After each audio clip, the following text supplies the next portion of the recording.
আসসালামু আলাইকুম। আমি আপনাদের গাজীপুরের বোন জ্যোতি পারদিন ব্লগ থেকে আবারও চলে আসলাম নতুন একটি ব্লগ ভিডিও নিয়ে। তো আপনারা কেমন আছেন? আলহামদুলিল্লাহ আমি ভালো আছি। তো আমার কলিজার ভাই বোনেরা আমার ভিডিওটি দেখবেন, লাইক করবেন, কমেন্ট করবেন আর সাবস্ক্রাইব করে দিবেন। গ্রামের মানুষ আমরা, আর গ্রামের মানুষের কাজ সকাল থেকে সেই সন্ধ্যা পর্যন্ত থেকে যায়। তো দেখতেই পাচ্ছেন আমি রান্না করি মাটির চুলায়। তো মাটির চুলায় রান্না করার জন্য ছাই তুলতে হয়। তো ছাইগুলো আমি আমাদের বাড়ির পিছনে ফেলে দিতে আসছি। আর এই ছাই দিয়ে আমরা পরে আদা হলুদ লাগাই, জমিতে দেই, আমাদের বড় খেতে দেয়। এই ছাইগুলো অনেক কাজে আসে। ছাই ফেলানোর পরে আমি এখন থালা বাসনগুলো ধুয়ে নিব, তারপরে আমি রান্নাটা করে নিব। আসলে গ্রামের মানুষ আমরা, আর আমাদের এগুলো কাজ নিত্য প্রয়োজনীয়, প্রতিদিন করতে হয়। আসলে আমাদের হাঁড়ি পাতিল মাজার জন্য আমরা ছাই ব্যবহার করি, সাথে গুঁড়ো পাউডার মিশিয়ে। এতে দেখা যায় যে থালা বাসন খুব সুন্দর পরিষ্কার হয়। আসলে চুলায় রান্না খেতে অনেকই মজা, কিন্তু চুলায় রান্না করতে গেলে অনেক কাজও করতে হয়। যেমন চুলার ছাই ওঠানো, তারপরে হাঁড়ি পাতিল যে কালি হয় এগুলো ধোয়া, পাতা খড়ি এগুলো চুলার পার নেওয়া, এসব কাজ করতে আসলে আমাদের গ্রামের মানুষের সারাদিন চলে যায়। কখন যে সময় পার হয়ে যায় আমরা নিজেরও বলতে পারি না। আসলে এটাই আমাদের মিষ্টি জীবন কাহিনী। আর হাঁড়ি পাতিল মাজার পর আমাদের হাতের যে একটা সৌন্দর্য বেড়ে যায়, এটা না দেখলে, যে হাঁড়ি পাতিল মেজেছে, কালি দিয়ে হাত রাঙিয়েছে, সেই বলতে পারবে সৌন্দর্য কত। মেহেদি দেওয়ার দরকার নাই। আমাদের এই হাতের সৌন্দর্য কিন্তু সব সৌন্দর্যের কাছে হার মানে। আসলে আমরা কিন্তু এই কাজগুলো করি মনের অনেক তৃপ্তি সহকারে। আসলে আমার অনেক কাজই গোছানো হয়ে গেছে, এখন আমি রান্নাটা সেরে নিব। আর আমি আমার জীবনের যে গল্পগুলো আপনাদের সাথে বলতেছি, এটা আসলে আমার কোনো বানানো গল্প নয়।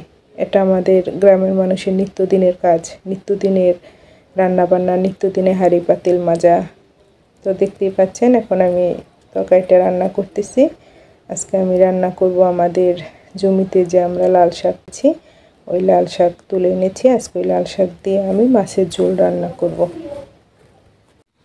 একদম টাটকা লাল টকটকে লাল শাক, খেতে অবশ্যই খুব ভালো হবে, কারণ নিজের হাতে চাষ করা জিনিসের স্বাদই আলাদা। আর আমরা এতে কোনো সার, বিষ, ভিটামিন কোনো কিছুই দিই না।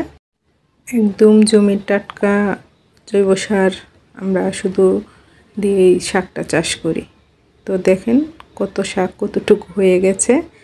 আসলে এটাই হচ্ছে যে হাতের জিনিসের বরকত। এই তরকারিটা খেতে খুবই সুস্বাদু হবে।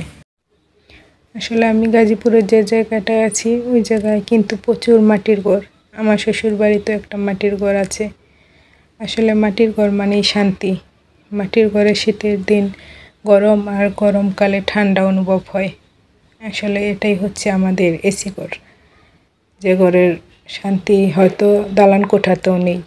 কিন্তু মাটির ঘরগুলো দিনে দিনে হারিয়ে যাচ্ছে দালান কোঠার ভিড়ে।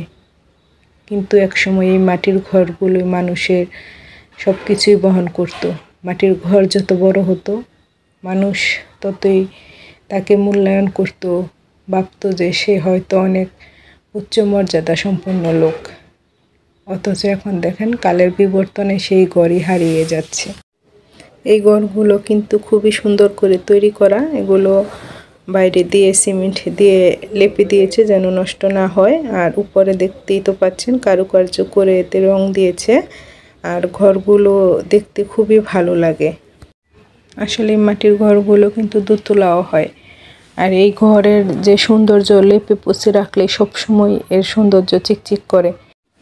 এই মাটির ঘরে যারা থেকেছে তারাই একমাত্র বলতে পারবে মাটির ঘরে কি শান্তি।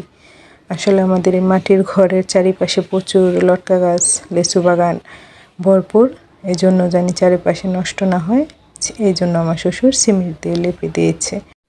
আসলে এখন মানুষ যতই দালান কোঠা করুক, মাটির ঘরের সৌন্দর্যের কাছে কিন্তু সব সৌন্দর্যই হার মানে।